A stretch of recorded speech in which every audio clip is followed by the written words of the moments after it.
मित्रों, वृंदावन के बारे में तो आप जानते ही होंगे। इस वृंदावन की भूमि पर भगवान श्री कृष्ण की अनेकों लीलाएं हैं। यह भूमि भगवान श्री कृष्ण जी की माखन चोरी से रास लीला तक की सारी गतिविधियों की साक्षी है। यह भूमि आज भी भगवान श्री कृष्ण जी के प्रेम से सराबोर है। यहाँ पर आज भी भगवान श्री कृष्ण जी का निवास है।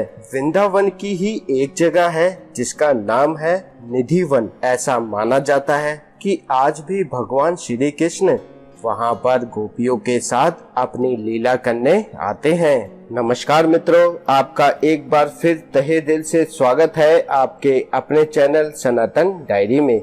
मित्रों, यहाँ के महंत जी का कहना है इस स्थल पर भगवान श्री कृष्ण जी ने राधा रानी जी के साथ महारास किया था। रसों के समूह को ही रास कहा जाता है, जहाँ सभी दिव्य रस जैसे कि श्रृंगार रस, वात्सल्य रस, माधुरी रस और जब ये सब रस एक साथ एकत्रित होते हैं तो इसे महारास कहते हैं। निधि अर्थात राधा रानी, ये एक ऐसा स्थल है जहाँ भगवान श्री कृष्ण ने राधा रानी का श्रृंगार किया, उनके साथ महारास किया। इसीलिए ही इस दिव्य वन को निधि वन कहा जाता है। निधि वन के वृक्ष अनंत जन्मों से तपस्या करते हुए ऋषि मुनि ही हैं, जो कि कृष्ण प्रेम के कारण यहाँ पर वृक्षों के रूप में विराजमान है। यह ऋषि मुनि गोपी भाव से भावित होकर यहाँ पर आए थे। अब आप सोचेंगे गोपी कौन है?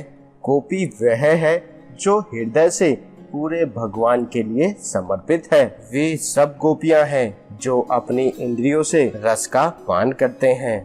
मित्रों, अचंभित कर देने वाली बात यह है कि संध्या के पश्चात निधिवन में जाने की अनुमति नहीं है। यदि कोई भूलवश या फिर जानबूझकर इस वन में रुक जाता है तो वो या तो पागल हो जाता है या फिर उसकी मृत्यु हो जाती है। संध्या होने के पश्चात यहाँ के पशु पक्षी भी यहाँ से बाहर चले जाते हैं। इसका एकमात्र कारण यही है कि हर रात यहाँ पर भगवान श्री कृष्ण आते हैं और गोपियों के साथ रास रचाते हैं। अनेक लोगों ने यहाँ पर रात में रुककर भगवान के दर्शन पाने का प्रयास किया, परंतु वे सभी जिन्होंने यह कोशिश की या तो उनकी मृत्यु हो गई या फिर वह अपना मानसिक संतुलन खो बैठे। यही नहीं मित्रों, निधिवन में स्थित रंगमहल नाम के मंदिर में हर रात्रि पान, लड्डू, चंदन का पलंग, श्रृंगार का सामान आदि रखा जाता है और मंदिर को भी रात में बंद कर दिया जाता है। और जब सुबह मंदिर के पट खोले जाते हैं तो पान और लड्डू को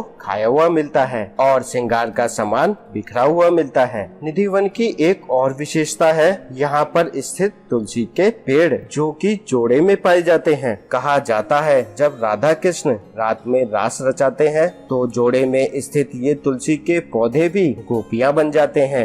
वाह, क्या अद्भुत दृश्य होता होगा। यहाँ पर स्थित है विशाखा कुंड। कहा जाता है जब भगवान अपनी गोपियों के साथ रासलीला कर रहे थे तब राधा रानी की सखी विशाखा को प्यास लगी। तब भगवान कृष्ण के द्वारा इस कुंड का निर्माण किया गया था और तब से यह कुंड विशाखा कुंड के नाम से प्रसिद्ध हुआ। वंशी चोर राधा रानी का मंदिर भी यहीं स्थित है। कहा जाता है हर एक क्षण अपनी बंसी में रमे हुए भगवान कृष्ण से राधा रानी नाराज हो गई थी और भगवान की मुरली चुराकर यहाँ पर रख दी थी। मित्रों, एक बार जब एक भक्त ने वन में रुककर भगवान की रासलीला देखने की कोशिश की, परंतु सुबह जब उसे देखा गया तो वह मुख बधिर हो चुका था और अपने प्राणों को त्यागने ही वाला था।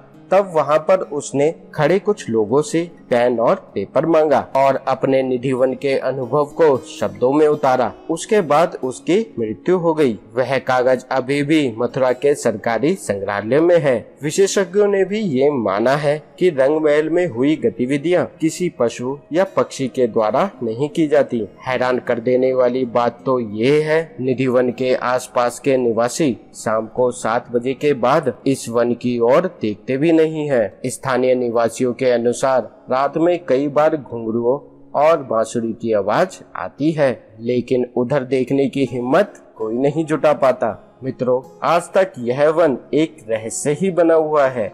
उम्मीद करता हूँ मित्रों आपको आज की हमारी ये वीडियो पसंद आई होगी। पसंद आई है तो कमेंट बॉक्स में लिख दीजिए जय श्री कृष्णा। साथ ही मित्रों अगर आपने अभी तक हमारे चैनल को अपना बनाने के लिए इसे सब्सक्राइब नहीं किया है तो इसे अभी सब्सक्राइब कीजिए। साथ ही बाजू में दिए गए बेल आइकन पर भी प्रेस करें ताकि आपको हमारी वीडियो की जानकारी सबसे पहले मिल सके। तो मिलते हैं मित्रों आपसे अगली वीडियो में एक नई अद्भुत आध्यात्मिक जानकारी के साथ। नमस्कार मित्रों।